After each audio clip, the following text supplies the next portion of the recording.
आज Doubtnut app download करें। Doubtnut पर अपने सभी गणित, रसायन विज्ञान, भौतिक विज्ञान और जीव विज्ञान के डाउट्स का करो सफाया। बस प्रश्न की फोटो खींचो, एक ही प्रश्न को क्रॉप करो और तुरंत वीडियो सोल्यूशन पाओ। अभी डाउनलोड करें। क्वेश्चन हमारे पास है कि घूर्णन प्रभाव उत्पन्न होता है, पूछा जा रहा है किससे। बोला है बल के स्पर्शी घटक द्वारा, दूसरा बल के त्रिज्यीय घटक द्वारा, तीसरा बल के अनुप्रस्थ घटक द्वारा या उपरोक्त में से कोई नहीं। कौन सा ऑप्शन यहाँ पर सही होगा वो हमें समझना है। ठीक है, अब कोई घूर्णन प्रभाव किसी पिंड पर कैसे उत्पन्न होगा ये हम देखें।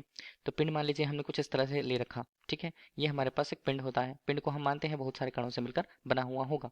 अगर हम उसके केंद्र की बात करें तो केंद्र को हमने ओ से स्पष्ट कर रखा और बोला कि उसका पूरा द्रव्यमान इसी बिंदु पर केंद्रित है, जिसे हमने एन द्रव्यमान कहा है।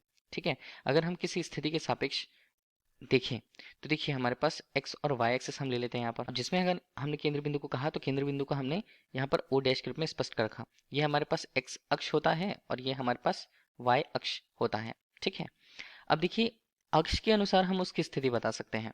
स्थिति बता सकते हैं तो अगर हम ये दूरी दिखाना चाहें इनके बीच की दूरी को, तो मध्य बिंदु से पिंड के मध्य बिंदु तक की जो दूरी होगी ये हम ले लेते हैं r के रूप में। ठीक है, हम कह देंगे यहाँ पर r सदिश। ठीक है, अब लगने वाले बल की बात करें तो बल मान लीजिए इस पर कुछ इस तरह से लगता है। बल देखिए कुछ इस तरह से दिशा मान लीजिए होगी लगने वाले बल की। ठीक है, इसे हम F सदिश के रूप में लेंगे। ये बल क्या करेगा, देखिए पिंड यहाँ पर स्थित है। पिंड मूल बिंदु से उसके केंद्र तक की दूरी अगर हमने देखी तो r दूरी पर स्थित था पिंड।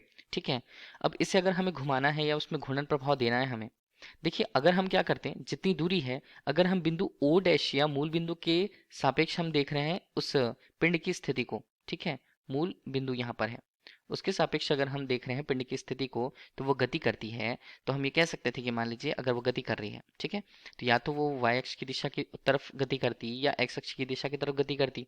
ठीक है, हम यहाँ पर उसके रेखीय गति या रैखिक गति की बात करते हैं। लेकिन अगर हम ये कह रहे हैं कि एक बल लगा रहे हैं हम उस पर, बल की दिशा न y की दिशा पर है न x अक्ष की दिशा पर है, वो किस तरह की दिशा है, अगर हम इसे देखें तो ये बनता है कुछ इस तरह।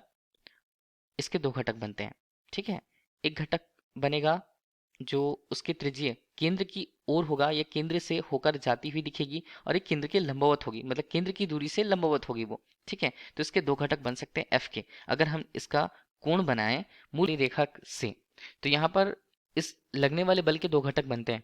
ठीक है, क्या क्या घटक बनेंगे इसे हम लिखेंगे। देखिए ये जुड़ा हुआ है इसलिए हमने इसे कॉस फाई कहा। ठीक है, सदिश रूप में है क्योंकि उसकी दिशा दूर पर है। कहाँ से, इस केंद्र से। ये हमारे पास देखिए एक एक तो हमारे पास होगा केंद्र, इस पिंड के लिए उसका केंद्र, और केंद्र से दूरी जो अगर हम देखते हैं तो ये हमारे पास एक और केंद्र होता है। ठीक है, जिसके परितः ये पिंड घूर्णन गति करेगी। ठीक है, तो ये द्रव्यमान केंद्र से हमें कंफ्यूज नहीं होना है। तो हमारे पास जो केंद्र होता है पिंड के केंद्र से दूरी के रूप में लेते हैं, वो त्रिज्या हमारे पास हो जाएगी। अगर वृत्तीय पथ के लिए अगर हम देखें इसे तो ये वृत्तीय पथ के लिए मान लीजिए कुछ इस तरह से अगर वृत्तीय पथ होता है तो उसकी त्रिज्या हमें दिख रही है और केंद्र उसका दिख रहा है ओ डैश या मूल बिंदु।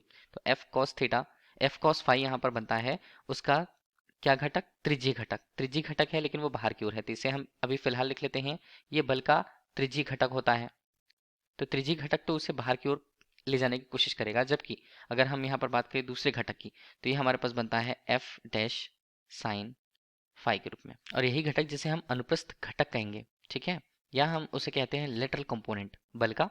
तो यही घटक क्या करेगा, इसे घुमाने की कोशिश करेगा, इस पिंड को उस केंद्र के परितः, केंद्र से होकर जाने वाले किसी अक्ष के परितः वो उसे घुमाने की कोशिश करता है, जिसका त्रिज्या यहाँ पर आर सदिश के रूप में हमने दर्शा रखी है। ठीक है, तो हम इसे बलाघूर्ण के परिमाण में देखें तो बलाघूर्ण को टाउ से प्रस्तुत किया जाता है, टाउ के रूप में इसे हमने दे दिया सदिश रूप में। यहाँ पर होगा केंद्र से दूरी को जो त्रिज्यीय रूप में जिस त्रिज्या में उसे घुमाया जाता है वो आर सदिश के रूप में सदिश गुणनफल बनता है लगने वाले बल के परिमाण के रूप में बल का सदिश। ठीक है, बलाघूर्ण के परिमाण को हम क्या लिखें, बलाघूर्ण के परिमाण को अगर हम लिखें तो ये जो आर है, ठीक है, त्रिज्या हमारे पास है और बल जो है उसके बीच की अगर हम बने कोण की बात करें तो इसके अनुसार उसे लिखा जाएगा एफ आर यहाँ पर साइन थीटा के रूप में। ठीक है, ये टाउ के परिमाण को या बलाघूर्ण के परिमाण, जहां हमने ये बताया कि अनुप्रस्थ घटक जो है एफ साइन फाई के रूप में और त्रिज्यीय घटक क्या बताता है एफ कॉस फाई के रूप में, हमें पिंड पर लगने वाले बल के दो घटक बताते हैं, जिसमें एक घटक जो होता है वो त्रिज्यीय रूप से बाहर फेंकने की कोशिश करता है। अगर वो वृत्तीय पथ में घूम रहा है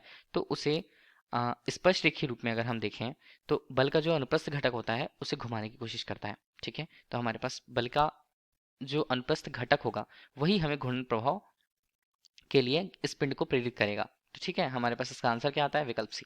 तो विकल्प सी हमारे क्वेश्चन का राइट आंसर है। Thank you. कक्षा 6वीं से 12वीं से लेकर नीट, IIT, JEE वो एडवांस के लेवल तक 1 करोड़ से ज्यादा छात्रों का भरोसा। आज ही डाउनलोड करें डाउटनेट ऐप या व्हाट्सएप करें अपने सारे डाउट्स 8400 400 400 पर।